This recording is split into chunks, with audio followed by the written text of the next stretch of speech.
If you thought Jaws was just a movie, this true story from 1916 New Jersey will send chills down your spine. In the balmy summer of 1916, a serene coastal town in New Jersey found itself in the grip of an unseen terror. The tranquility of the season was abruptly shattered by a series of horrific incidents that would forever change our perception of the ocean's depths. Picture a typical summer day, the air filled with the laughter of children frolicking in the waves and the aroma of sun-kissed skin. Little did they know, lurking beneath the surface was an unseen predator, silently stalking its unsuspecting prey. Among the blissfully oblivious beachgoers was a young man named Charles Van Sant. A charismatic 25-year-old, Van Sant was the epitome of youthful exuberance, with an infectious love for life and a penchant for swimming. On that fateful day, as Charles plunged into the cool embrace of the Atlantic, he was blissfully unaware of the impending doom. Out of nowhere, an enormous shark, a creature of nightmares, attacked. The water around him turned a horrifying shade of crimson as the shark's teeth sank into his flesh. The screams of terror reverberated across the beach, echoing the horror unfolding in the water. Despite the valiant attempts of the onlookers, Van Sant's life was cruelly snuffed out, leaving behind a trail of grief and an atmosphere of palpable fear. The peaceful summer setting had turned into a chilling crime scene. The unseen predator had made its first kill, marking the beginning of a reign of terror. This was not a scene from a horror film. This was real life, a chilling testament to the unpredictability of nature and the lurking dangers in the deep blue sea. The tale of Charles Van Sant serves as a stark reminder of our vulnerability in the face of nature's unpredictable power. Charles Van Sant, the first casualty, was just the beginning of the terror. The horror didn't end at the beach. The shark had a taste for human flesh and found its way into the Matawan Creek. Imagine a serene freshwater creek, the gentle lapping of water against the shore, children splashing in the shallows, a haven from the oppressive summer heat. This was the scene at Matawan Creek in July of 1916. No one would have expected that a saltwater predator could venture into this tranquil refuge. But the shark was not deterred by the freshwater environment. It had an insatiable hunger, a hunger that was not fussy about where it found its next meal. On that fateful day, the unsuspecting victims were two young boys. They were enjoying a leisurely swim, blissfully unaware of the danger lurking beneath the surface. The shark struck with brutal efficiency, leaving the community in shock and mourning. The first victim was Lester Stillwell, a bright-eyed 12-year-old. He was playing in the water with his friends when the shark attacked. His friends watched in helpless terror as the shark pulled him under. Despite a brave rescue attempt by a local townsperson, Stanley Fisher, both of them tragically lost their lives to the ruthless predator. The second victim, Joseph Dunn, a 14-year-old, was attacked a half-mile downstream from the first incident. Despite severe injuries, Joseph was one of the lucky ones. He miraculously survived the attack. The community was sent into a panic. A shark in a freshwater creek was unheard of. The notion of a safe haven was shattered. The once lively Matawan Creek was now a place of fear and sorrow. The shark's horrific reign continued, each attack more terrifying than the last, each victim an unfortunate soul in the wrong place at the wrong time. Parents kept their children close, swimmers stayed on land, and the once bustling creek became eerily quiet. In the tranquil waters of Matawan Creek, the unseen predator claimed 2 more lives.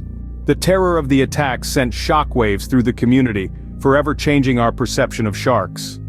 In the aftermath, the community was left reeling. The once tranquil waters, a source of joy and serene solitude, were now tainted with a palpable undercurrent of dread. The beaches, once filled with laughter and the sounds of carefree splashing, were eerily quiet as the reality of the danger lurking beneath the waves sank in. The attack sparked a nationwide panic. News of the incident spread like wildfire, fueling a collective fear of the ocean's apex predator. Sharks previously seen as magnificent creatures of the deep were now perceived as monsters, their image tarnished by the gruesome tales of their attacks. The public's fear prompted a significant shift in policy. Beaches were closed, swimmers warned, and shark nets were installed in an attempt to mitigate the danger. Fishing for sharks increased dramatically, as people sought to rid the waters of these now feared creatures. Yet, in the midst of the panic and fear, a silver lining emerged. The incident sparked a wave of interest in shark research. Scientists and researchers, driven by the desire to understand these misunderstood creatures, began to delve into the world of sharks. They sought to demystify these creatures, to understand their behavior, their feeding patterns, and their interactions with humans. This renewed interest led to significant advancements in our understanding of sharks, their role in the ecosystem, and the need for their conservation. In the wake of the attacks, the community found itself forever changed. The tranquility of the ocean was replaced with a sense of caution, a respect for the power and unpredictability of nature. The incident served as a stark reminder of our vulnerability, of the thin line that separates us from the wild. And so, in the aftermath, sharks went from being relatively unknown creatures to feared predators in the public's eye. The terror of the attacks may have faded with time, but the impact they had on our perception of sharks and our relationship with the ocean remains indelible. Fast forward to the 21st century, and the terror of shark attacks continues to lurk in our waters. Imagine a sunny day in July in 2016, off the coast of Western Australia. A surfer, Ben Gehring, was enjoying the waves when out of nowhere, a great white shark launched a devastating attack.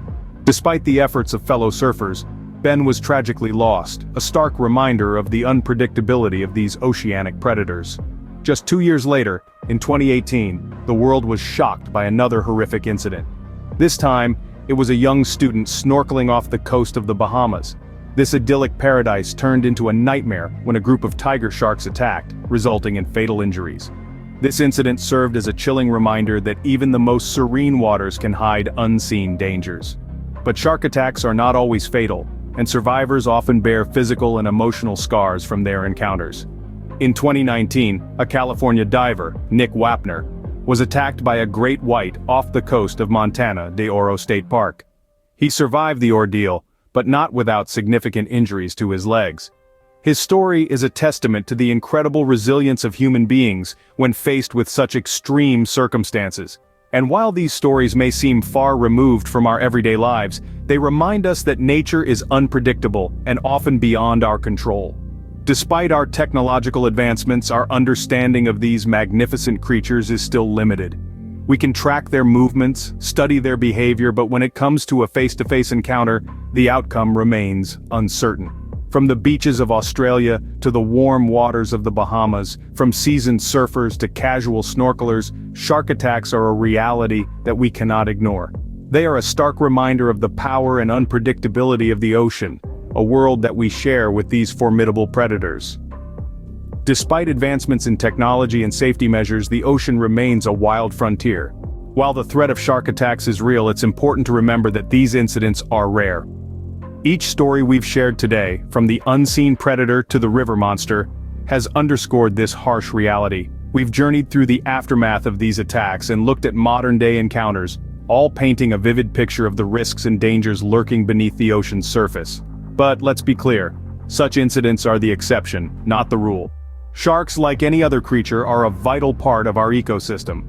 They are not mindless killers, but rather sophisticated predators shaped by millions of years of evolution. In most cases, they are simply curious or mistaking humans for their usual prey. So, how can we coexist with these magnificent creatures and minimize the risk of unwanted encounters? Firstly, avoid swimming at dawn, dusk, and night.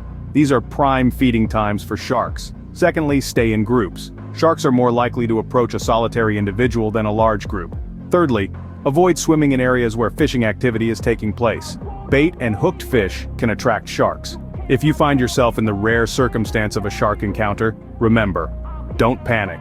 Sudden movements and splashing can attract more attention. Instead, maintain eye contact, as sharks often disengage when they realize they're being watched. If a shark gets too close, be as large and imposing as possible. If it comes to it, aim for the shark's eyes or gills. These are its most sensitive areas. In conclusion, it's not about fearing the ocean but understanding it. Understanding that it's a wild and unpredictable place, home to creatures like sharks that demand our respect and caution. Remember, knowledge is power. Stay safe, respect the ocean and its inhabitants. Don't forget to like, comment, and subscribe for more gripping tales. Until next time, keep exploring with caution.